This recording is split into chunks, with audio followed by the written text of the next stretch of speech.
Sering dengar kan nama MongoDB disebut-sebut, tapi jujur aja, kadang kita bingung, ini database buat apaan sih sebenarnya? Tenang, Anda nggak sendirian kok. Banyak yang bertanya-tanya hal yang sama. Hari ini kita bakal kupas tuntas misteri ini bareng-bareng. Oke, jadi apa sebenarnya tujuan MongoDB ini? Jawabannya tuh ternyata lebih seru dari yang kita kira loh. Ini bukan obat sakti buat semua masalah data, tapi buat jenis masalah tertentu, wah MongoDB ini bisa jadi pahlawan supernya. Yuk kita cari tahu masalah kayak apa sih yang bisa ia selesaikan? Supaya kita benar-benar paham kenapa MongoDB ini keren, kita harus kenalan dulu sama musuh bebuyutannya. Dan musuh ini namanya Big Data, lautan data yang super kacau dan berantakan. Coba bayangin deh, Big Data itu bukan kayak spreadsheet Excel yang kolom-kolomnya rapi jali.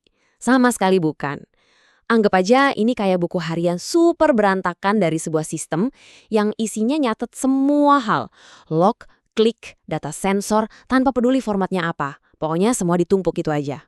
Bedanya tuh jauh banget. Data tradisional itu rapi, kayak perpustakaan, di mana tiap buku punya kodenya sendiri, ada di rak yang bener. Nah, kalau big data, itu lebih mirip kayak tumpukan kardus isinya kertas, foto, sama guntingan koran yang dicampur aduk. Kita bahkan nggak tahu kertas A ada hubungannya apa sama foto B. Coba bayangin maksa semua itu masuk ke rak database tradisional yang kaku. Wah, pusing 7 keliling. Nah, di tengah-tengah kekacauan inilah MongoDB muncul. Kayak pahlawan di film-film gitu. Tapi bedanya, MongoDB ini nggak coba-coba buat ngerapin data itu secara paksa. Justru, dia menawarkan cara yang sama sekali baru, cara yang menerima data apa adanya, seberantakan apapun itu. Disinilah letak sihirnya. Buang jauh-jauh bayangan soal tabel, baris, dan kolom yang kaku. MongoDB nyimpen data dalam bentuk dokumen yang super fleksibel, mirip-mirip format JSON lah. Artinya apa? Artinya, tiap data boleh punya struktur uniknya sendiri-sendiri. Nggak ada lagi tuh ceritanya kita maksa data segitiga masuk ke lubang kotak. Intinya adalah kebebasan total. Para developer bisa langsung aja ngelempar data apapun ke dalam MongoDB tanpa perlu pusing mikirin hubungannya satu sama lain di awal. Ini benar-benar mengubah cara kerja loh. Dan ternyata fleksibilitas ini punya efek samping yang luar biasa banget, kecepatan.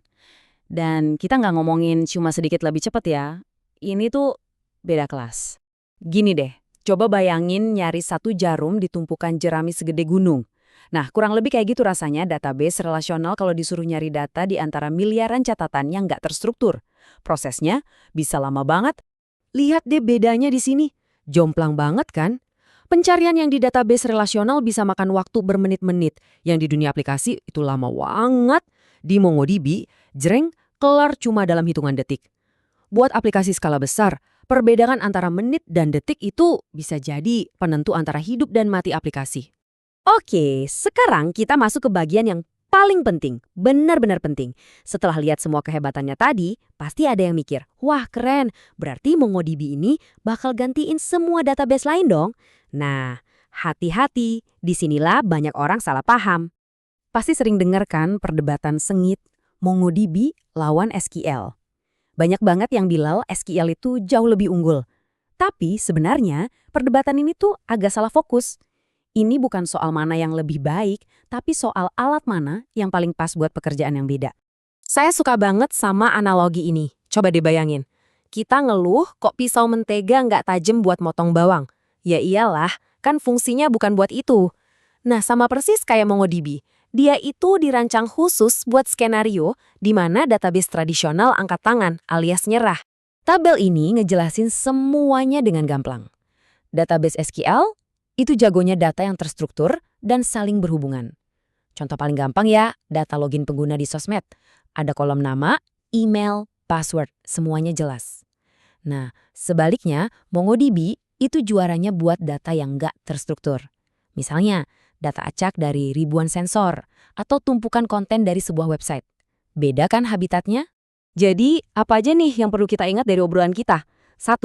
Big data itu emang dari sananya udah berantakan. 2. MongoDB itu datang bukan untuk merapikan paksa, tapi mengeluk kekacauan itu dengan format dokumennya yang fleksibel. 3. Hasilnya, kecepatan yang gila-gilaan buat tugas-tugas tertentu. Dan yang paling penting, MongoDB itu bukan pengganti SQL, tapi alat spesialis. Jadi kuncinya simpel, kenali dulu masalah datamu, baru pilih senjata yang paling pas. Nah, sekarang pertanyaannya buat Anda. Kalau nanti ketemu masalah data, coba tanya ke diri sendiri. Pekerjaan data gue ini lebih mirip motong bawang atau ngolesin mentega? Ingat, memilih alat yang tepat itu udah setengah jalan menuju kemenangan. Terima kasih sudah menyimak.